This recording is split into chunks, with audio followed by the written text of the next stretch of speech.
सबसे पहले देखेंगे अबाउट मी, यानी कि मेरा नाम जो हुआ अमरीश कुमार सिंह हुआ। और मेरी क्वालिफिकेशन जो है एमएससी डीएलएड प्लस का जो है बीएड। एक्सपीरियंस मुझे पढ़ाने का 10 सालों से है।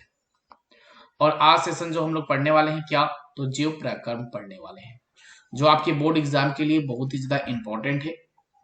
जो कई क्वेश्चन जो है आपके एग्जाम में इस लेसन से देखने को मिलेंगे। सेशन टाइमिंग जो है आपकी हो गई है 5:30 बजे से लेकर 6:30 बजे तक जो है आपकी क्लासेस होगी। और यह जो क्लास आपके लिए इंपॉर्टेंट बिल्कुल है। वेलकम रहेगा आप सभी का हमारी क्लास में। तो चलते हैं नेक्स्ट स्लाइड की ओर। और नेक्स्ट स्लाइड जो हम देखते हैं यहाँ पे कि आप लोग के लिए जो है यहाँ पे विशेष ढंग से टॉपिक जो है पढ़ाई होती है, साथ में आपका मॉक टेस्ट भी जो है होता है। तो मॉक टेस्ट और प्लस में जो है आपके टॉपिक्स हिंदी माध्यम बिल्कुल एनसीईआरटी पैटर्न पे क्लासेस जो है आपकी होती है। एवरीडे हमारी क्लासेस जो है 5 PM to 6 PM और 6:15 to 7:15 तक जो है आपकी ये क्लासेस होती है। यह मेरा रेफरल कोड है 10AK, आप इसे यूज कर सकते हैं और यूज करके 20% जो है डिस्काउंट पा सकते हैं। आज हम लोग क्या पढ़ने वाले हैं, तो आज हम जीव विज्ञान के अध्याय 1 यानी कि जीव प्रकरण एवं पोषण पढ़ने वाले हैं। जीव प्रकरण एवं पोषण, जीव प्रकरण एवं पोषण जो हम पढ़ेंगे, जो आपके बोर्ड एग्जाम के लिए इंपॉर्टेंट है। आपने टॉपिक जो है टोटल कंप्लीट किया है, तो आज हम लोग जो है टॉपिक जो हमने पढ़ा है उसके कुछ इंपॉर्टेंट क्वेश्चन जो है आपको कराए जाएंगे, जो बोर्ड एग्जाम के लिए इंपॉर्टेंट है। तो एग्जाम में जब भी आप एग्जाम देने जाइएगा तो आपको क्वेश्चन ही लिखना होता है। अगर आप टॉपिक पढ़ लिए हो, उसमें से कुछ अगर आपको याद होगा तो उसमें आप मिक्स कर सकते हो और मिक्स करके जो है आप आंसर दे सकते हो। तो पहला क्वेश्चन आपके सामने यहाँ है, बहुत बढ़िया क्वेश्चन है। आप इस क्वेश्चन को बिल्कुल ध्यान से देखेंगे। 1 नंबर क्वेश्चन, बहुत बढ़िया क्वेश्चन है ये, ठीक है। और इस क्वेश्चन में क्या बोला गया है, इस चीज को हम ध्यान से देखेंगे कि अमीबा का भोजन क्या है, अमीबा के पोषण का वर्णन करें। अमीबा का भोजन क्या है, अमीबा के पोषण का जो है वर्णन करें। बहुत बढ़िया क्वेश्चन, यह क्वेश्चन बोला गया है। इस क्वेश्चन को जो है ना आप क्या लगा लीजिए, भी आई, जितना हो सके उतना आप लगा लीजिए, क्योंकि यह क्वेश्चन बहुत इंपॉर्टेंट है। जितना हो सके उतना आप भी आई लगा लो और इस क्वेश्चन को बिल्कुल आप याद करके रखोगे, ठीक है। यहाँ बोला है कि अमीबा प्राणी समपोषी विधि से पोषण करता है। यह एक सर्वाहारी जंतु है। इसका भोजन जल में तैरते हुए जीवाणु, शैवाल, डाइटम आदि के सूक्ष्म जीवों के रूप में होता है। क्योंकि अमीबा ही क्या है, एक सूक्ष्म जीव प्राणी है और अपने भोजन को भी करता है सूक्ष्म जीव प्राणी जैसे। क्या क्या होंगे, तो सूक्ष्म जीव प्राणी यहाँ पे दिया गया है जीवाणु और दूसरा है शैवाल, यानी जीवाणु, शैवाल और डाइटम आदि सूक्ष्म जीवों के रूप में जो है क्या करता है, रूप में होता है। इन सूक्ष्म जीवों को निगलने में जो विधि अपनाई जाती है उसे फेगोसाइटिस कहते हैं। यह जो है अमीबा अपना भोजन जो है करता है कैसे, तो अमीबा मान लीजिए कि यह अमीबा है और यहाँ इसका फुटपाथ है, तो यह अपने सतह से जो है इसको क्या करता है, अपने अंदर प्रवेश करता है केंद्रक में। यह अपने सतह से जो है भोजन को क्या करता है, ग्रहण करता है। और यह जब केंद्रक में ले आएगा तो यह क्या करेगा, निगलने की प्रक्रिया को पूर्ण करेगा। तो निगलने की प्रक्रिया को हम क्या कहते हैं, फीगोसाइटिस कहते हैं। यह अपने जीवन को शरीर के किसी भी सतह से कुटपात द्वारा ग्रहण करता है। पोषण की विधि निम्नलिखित चरण में है। आप याद रखिएगा, कुटपात सतह, शरीर के किसी भी सतह से जो है ना, यह कुटपात द्वारा भोजन को क्या करता है, ग्रहण कर लेता है। जैसे सपोज के डेट, आप एग्जांपल के तौर पे यहां देखेंगे क्या, यह जो है यहाँ पे मान लीजिए कि कुटपात है। यहाँ पे क्या है, कुटपात है। कुटपात लिख ही देते हैं हम इसको, यहाँ क्या है, कुटपाद है, और यहाँ पे अमीबा जो है बैठा पड़ा है। तो अमीबा जो है आपका यहाँ है, यहाँ अमीबा है, तो इस भोजन को यानी अपने कुटपाद को कैसे ग्रहण करेगा, तो अमीबा अपने आकार में क्या करेगा, परिवर्तन करेगा। अमीबा जो है अपने आकार में क्या किया, परिवर्तन किया। देखिए इतना छोटा बड़ा किया, इससे बड़ा हुआ, और अमीबा जो है अपने कुटपाद के बिल्कुल समीप आकार में बड़ा करके पहुंचेगा। और इस अमीबा इस कुटपाद को क्या करेगा, इस कुटपाद को क्या करेगा कि अपने सतह से, अपने इस शरीर की सतह से जो है इसको क्या करेगा, टच करेगा। और टच करने के बाद जो है जैसे ही उसके शरीर में संपर्क होगा तो कुटपाद जो है वो अपने केंद्रक में लेकर चला आएगा, और केंद्रक में आने के बाद उसे क्या करेगा, निगलेगा। और निगलने की प्रक्रिया को हम क्या कहते हैं, आपको तो याद ही हो गया होगा कि निगलने की प्रक्रिया को जो है फेगोसाइटिस कहते हैं। तो इस प्रक्रिया के माध्यम से जो है अमीबा अपना भोजन करता है। और उसमें बोला है कि पोषण की विधि जो है क्या है, बिल्कुल निम्नलिखित है। तो पोषण की विधि जो है आपकी कौन सी होगी, तो सबसे पहले यहाँ ध्यान दें अंतःग्रहण, दूसरा क्या है आपका पाचन, तीसरा में अवशोषण एवं वायु, यानी अंतःग्रहण से कर सकता है, पाचन क्रिया से कर सकता है, अवशोषण एवं बहि से कर सकता है। क्षेपण जब भी किसी भी भोज्य पदार्थ के संपर्क में आता है तो उसे पकड़ने के लिए कुटपाद बनाव उसकी ओर बढ़ता है, और वह कुटपाद द्वारा चारों ओर से क्या होता है, घेर लेता है। अमीबा में अतः कोशिकीय पाचन होता है, जो भोजन को पाचन खाद्य रिक्तिया में होती है, जो भोजन के पचाने के लिए टिप्सन, पेप्सन, इमिलेजेशन एंजाइम पाए जाते हैं। यह चार जो है एंजाइम यह अमीबा में पाए जाते हैं, इस चीज को याद रख लेगा। ट्रिप्सन, पेप्सन, इमिलेजेशन और इनाइम, चार एंजाइम जो है ये पाए जाते हैं, अमीबा के भोजन को पचाने में काम आते हैं। तो यह जो है अमीबा भोजन को जैसे ही ग्रहण करेगा, यानी कि अमीबा जो है यहाँ कुटपाद था ना हम लोग का, यहाँ पे कुटपाद उसको ले लिया था अमीबा को। तो जैसे ही अमीबा इसको क्या किया, अपने समीप शरीर में लाया और केंद्रक यहाँ है, तो अमीबा जो है क्या करेगा कि अपने केंद्रक में उसको उस कुटपाद को लेके चला आएगा। अब कुटपाद क्या करेगा, भोजन को खाएगा। अब भोजन को केंद्रक में लेके जैसे ही आया तो भोजन को पचाने की प्रक्रिया शुरू हो जाती है। जो चार एंजाइम आप लोग को याद हो रखना है कि चारों एंजाइम जो उसमें सहायक होते हैं, जो अमीबा के भोजन पचाने के लिए सहायक है। और अमीबा जैसे ही भोजन को पचाएगा तो एक क्या करेगा, श्वेत छिद्र का क्या करेगा, निर्माण करेगा। यह जो है क्या किया, एक छिद्र का निर्माण किया, और छिद्र के निर्माण करने के बाद वह श्वेत एक छिद्र के निर्माण करने के बाद जो है क्या करेगा, अमीबा अपने अपशिष्ट पदार्थ या खाए हुए अपशिष्ट पदार्थों को क्या करेगा, बाहर की ओर निकाल देगा, और फिर अमीबा जो है उसी आकार में आके बिल्कुल रेडी हो जाएगा। तो यह प्रोसेस जो है होती है किसकी, अमीबा की। इसलिए अमीबा का आकार जो होता है क्या होता है, निश्चित नहीं होता है। यह कुटपातों के बनने और बिगड़ने के फलस्वरूप जो है यह तैयार होता है। जहां पे कुटपात होंगे, अगर मान लीजिए उसके समीप होंगे, तो बस अमीबा अपना तैयार करेगा, इसको ग्रहण कर लेगा। तो जैसे ही अमीबा भोजन के तलाश में निकलता है तो अपने आकार में क्या करता है, परिवर्तन करता है, इसलिए बोला जाता है अमीबा का आकार अनिश्चित होता है। ठीक है। और अमीबा में कोई ऐसा अपशिष्ट पदार्थ को बाहर निकालने के लिए छिद्र नहीं होता है। जब यह अपने भोजन को ग्रहण कर लेता है उसके बाद जो है अपने अपशिष्ट पदार्थों को बाहर निकालने के लिए एक छिद्र का निर्माण करता है, जिससे अपशिष्ट पदार्थ जो है बाहर की ओर निकल जाते हैं। तो इसलिए क्वेश्चन था आपके लिए बहुत ही ज्यादा इंपॉर्टेंट। उसके बाद जो है हम लोग सेकंड क्वेश्चन की ओर चलेंगे। सेकंड क्वेश्चन जो है आपके सामने यहाँ है,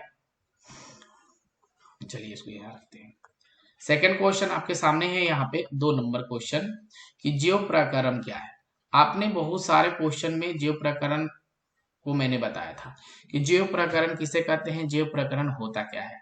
तो जीव प्रकरण को परिभाषित करने के लिए कि वे सारी प्रकरण जो सम्मिलित रूप से अनुरक्षण का कार्य करते हैं वे जीव प्रकरण कहलाते हैं। यानी जैव प्रकरण किसे कहेंगे? वे सारी प्रक्रियाएं जिनके द्वारा जीवों का अनुरक्षण होता है उसे हम जैव प्रकरण कहते हैं। लेकिन मैंने एक छोटा सा जो है डिफिनेशन तैयार किया है जैव प्रकरण का, कि वे सभी जैव प्रकरण हम उसे कहेंगे जहां जीवों के अनुरक्षण और अनुसरण दोनों हो, उसे हम क्या कहेंगे? जैव प्रकरण कहेंगे। अनुरक्षण और अनुसरण दोनों हो उसे हम क्या कहेंगे? जैव प्रकरण कहेंगे। यानी कि वे सारी प्रकरण जो सम्मिलित रूप से अनुसरण का कार्य करते हैं उसे हम क्या कहते हैं?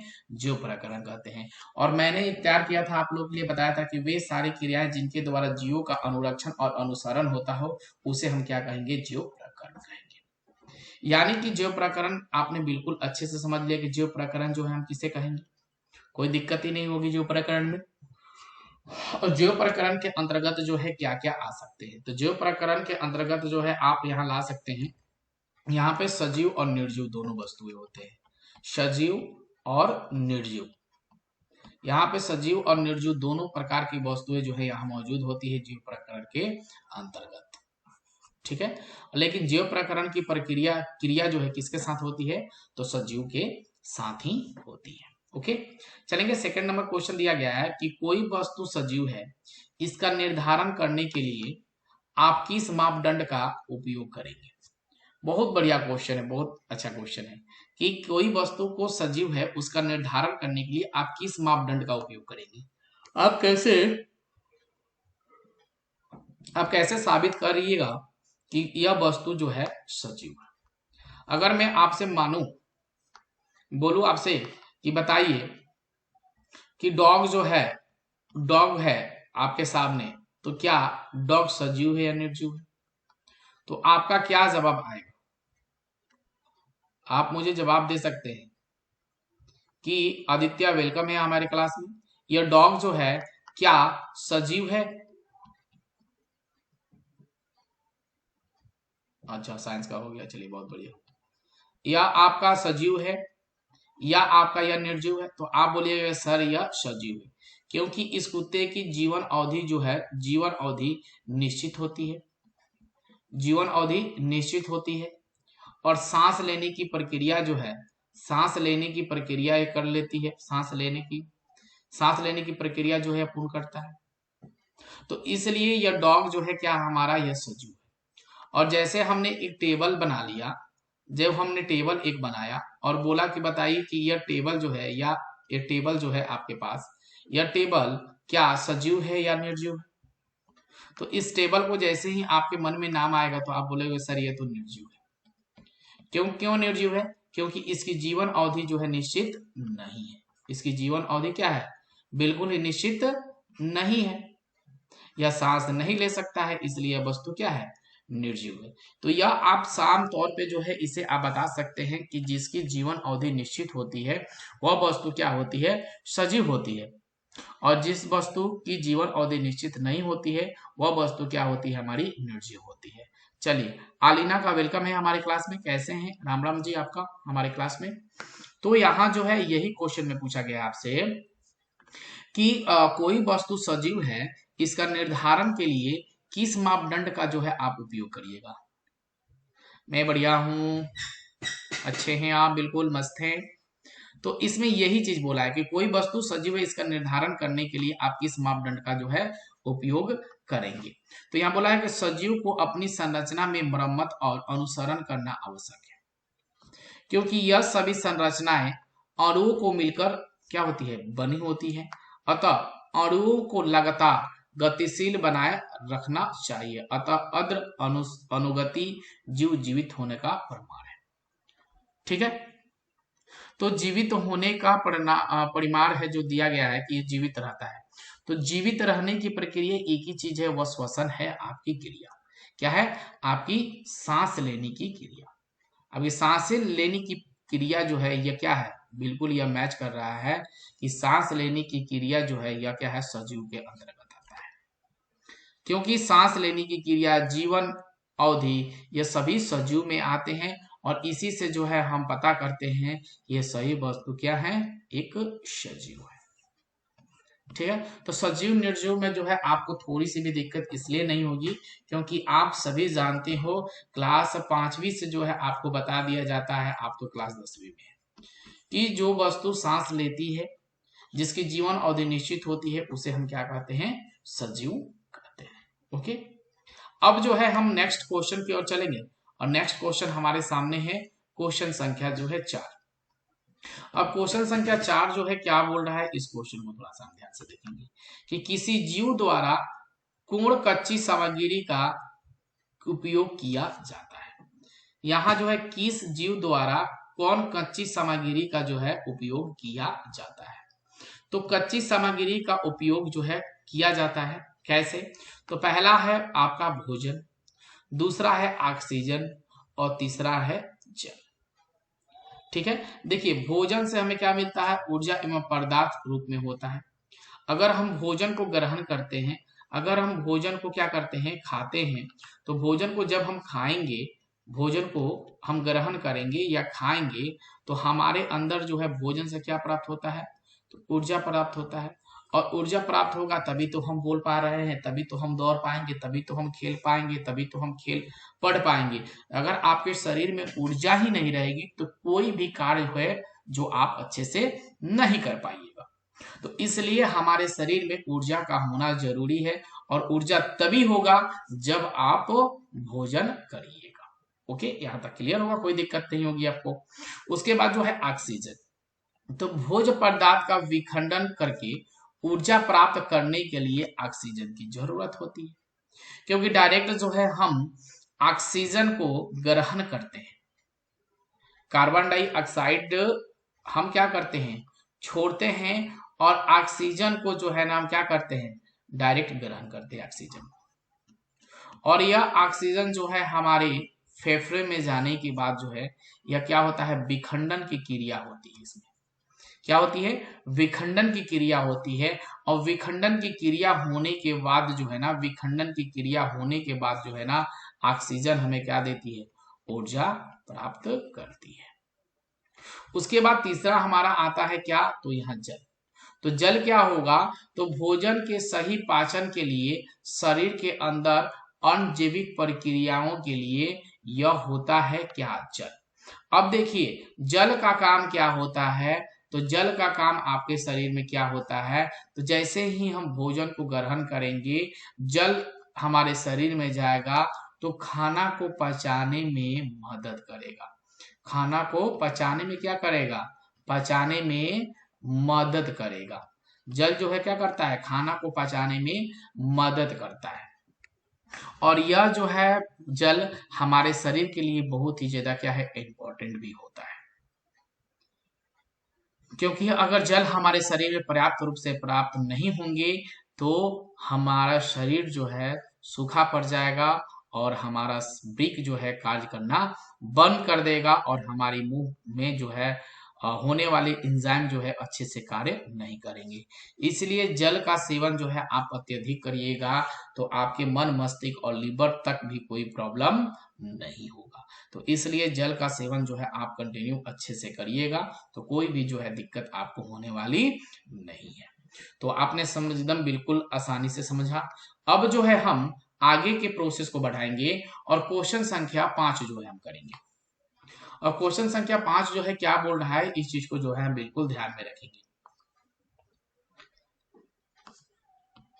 क्वेश्चन संख्या 5 कि यकृत यानी कि लीवर और अग्नाशय के कार्य क्या है। बहुत इंपॉर्टेंट क्वेश्चन और बहुत शानदार क्वेश्चन,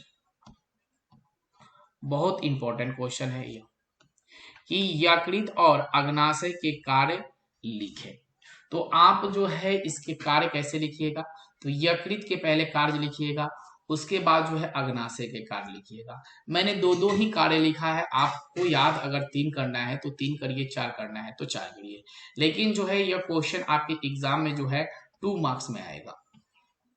2 मार्क्स में आएगा तो दो दो अगर आप उदाहरण दे देते हैं, इसके कार्य दे देते हैं तो काम आपका जो है चल जाएगा और आपको 2 में 2 नंबर जो है मिल जाएगा। तो यहाँ बोला गया है कि यकृत का जो है कार्य, तो यकृत का कार्य जो है क्या दे सकते हैं? तो पहला नंबर कार्य देखिए, यकृत कोशिकाएं द्वारा स्राव करती है। यकृत की कोशिकाएं का का स्राव जो है यह करती है।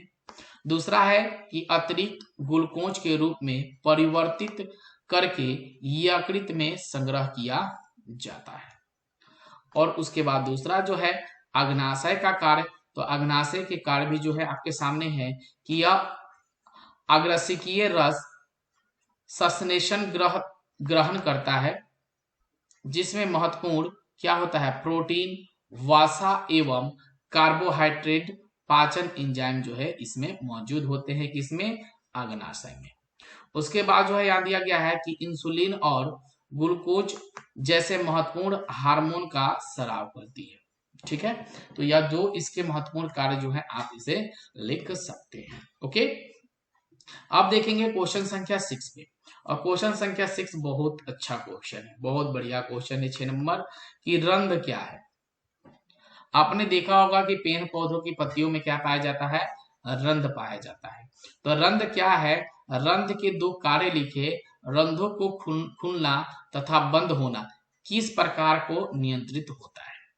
ठीक है, ये बढ़िया क्वेश्चन है कि रंध क्या है, रंध के दो कार्यों को लिखे। ओके, और लिखे रंधों का खुलना तथा बंद होना किस प्रकार नियंत्रित होता है।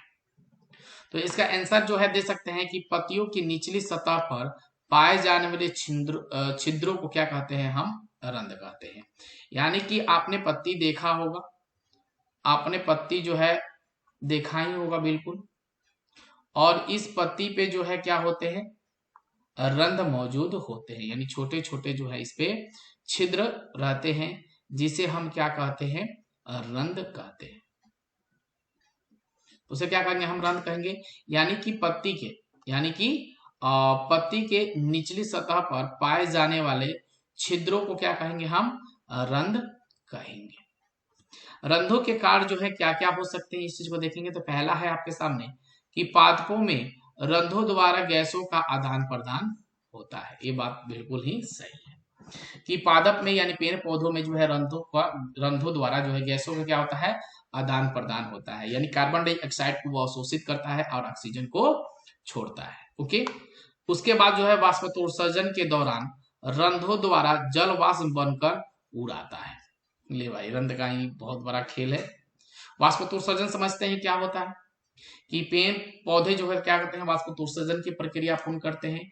यानी कि आसमान में जो है पानी को क्या करते हैं, नीचे से ऊपर छोड़ते हैं, उसे हम क्या कहते हैं, वाष्पोत्सर्जन कहते हैं। तो रंध द्वारा जो है कोशिकाओं के बीच में होते हैं। रंधों को खुलना जल के वाष्प बनकर उड़ने की गति बढ़ती है। वैसे पत्ती जिसमें CO2 यानी कार्बन डाइऑक्साइड की सांद्रता कम हो जाती है तथा संकर बढ़ती जाती है। सकरा के स्तर अंतर प्रसरण दाब के अंतर उत्पन्न करता है। यह दबाव रंध्रों में क्या होता है, यह खोलता है। तो वाष्पोत्सर्जन की प्रक्रिया जो है कैसे होगी। तो सपोज मानो कि मैं यहाँ पे एक छोटा सा जो है पौधा बनाता हूं। ठीक है, यह मानिए एक पौधा है और इसके जड़ है।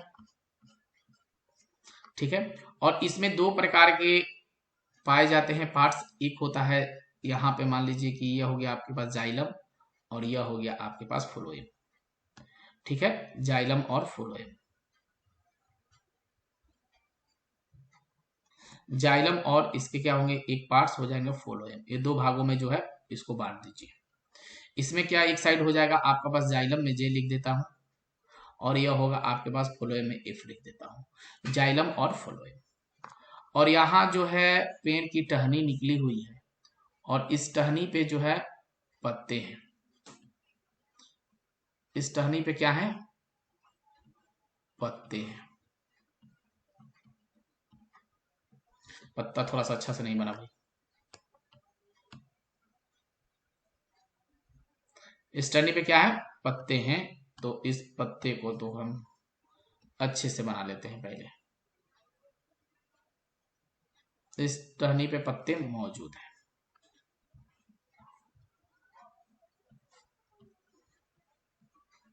इस टहनी पे पत्ते जो है मौजूद हैं, जिसमें रंध्र जो है होता ही है।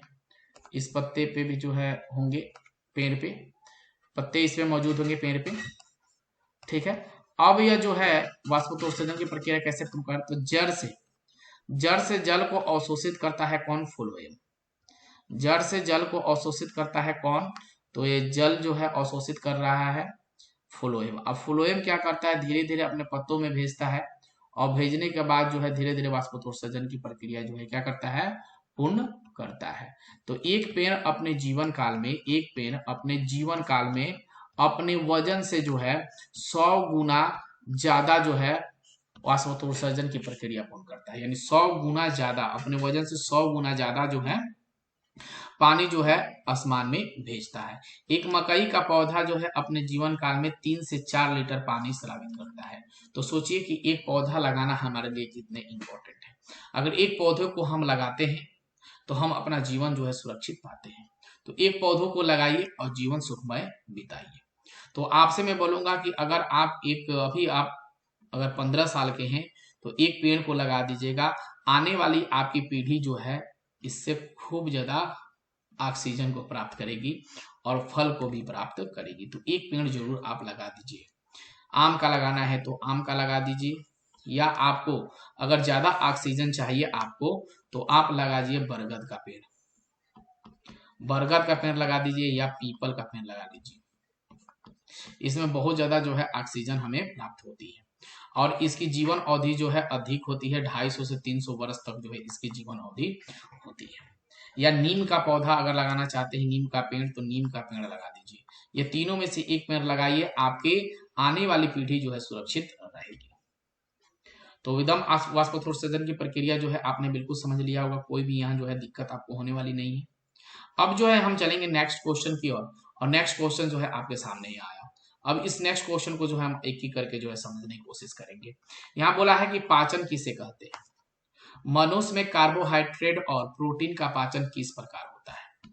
बहुत बढ़िया क्वेश्चन है कि पाचन किसे कहते हैं, मनुष्य में कार्बोहाइड्रेट और प्रोटीन का पाचन किस तरह से जो है यह होता है। तो आप आंसर कैसे दीजिएगा, तो सबसे पहले लिखिए पाचन। तो पाचन अघुलनशील एवं जटिल भोजन को घुलनशील एवं सरल रूप में बदलना पाचन कहलाता है। यानी कि पाचन वो होता है जो घुलनशील एवं जटिल भोज्य पदार्थ को क्या करता है, वो घुलाता है। भोजन जटिल भोज्य पदार्थ क्या होता है, जैसे कि आप मीट का सेवन करते हैं, यानी मांस का सेवन करते हो तो जटिल भोजन हो गया आपका। तो इसे क्या करेगा, यह घुलनशील बनाएगा, यानी इसे क्या करेगा, पीसेगा, सराएगा, उसके बाद इसे जो है पाचन की क्रिया में भेजेगा। तो अघुलनशील एवं जटिल भोजन को अघुलनशील एवं सरल रूप में जो है बदलना पाचन आपका कहलाता है। ओके, अब जो है मनुष्य में कार्बोहाइड्रेट का पाचन जो है कैसे होता है। आप लोग सोचे होंगे कि मनुष्य में कार्बोहाइड्रेट का पाचन कैसे होता है, तो आप यहाँ जो है जवाब दे सकते हैं कि मनुष्य में कार्बोहाइड्रेट का पाचन कैसे होता है। तो यहाँ देखेंगे कि मुख में लार ग्रंथियों से निकलने वाला टाइलिन नामक एंजाइम कार्बोहाइड्रेट को मल्टोज में बदलता है। यानी मुख में जो हमारा लार है उसे हम क्या कहते हैं, टाइलिन कहते हैं। जो हमारा मुख में लार है उसे क्या कहते हैं, टाइलिन कहते हैं, जो कार्बोहाइड्रेट को क्या करता है, मल्टोज में जो है इसे या बदलता है। और जब मल्टोज में बदलेगा तो पकाशय के अग्नाशय में आने वाली पाचन एंजाइम मल्टोज को ग्लूकोज में क्या करता है, यह बदल देता है। तो आपको याद रखना चाहिए एक चीज को, मनुष्य में कार्बोहाइड्रेट का पाचन कैसे होता है। तो मनुष्य में कार्बोहाइड्रेट का पाचन कैसे होगा, तो पहले जो है लाल ग्रंथिया में जाएगी, तो लाल ग्रंथिया में जो है मौजूद होता है क्या, टाइलिन एंजाइम जो है कार्बोहाइड्रेट को क्या करता है, मल्टोज में बदलता है।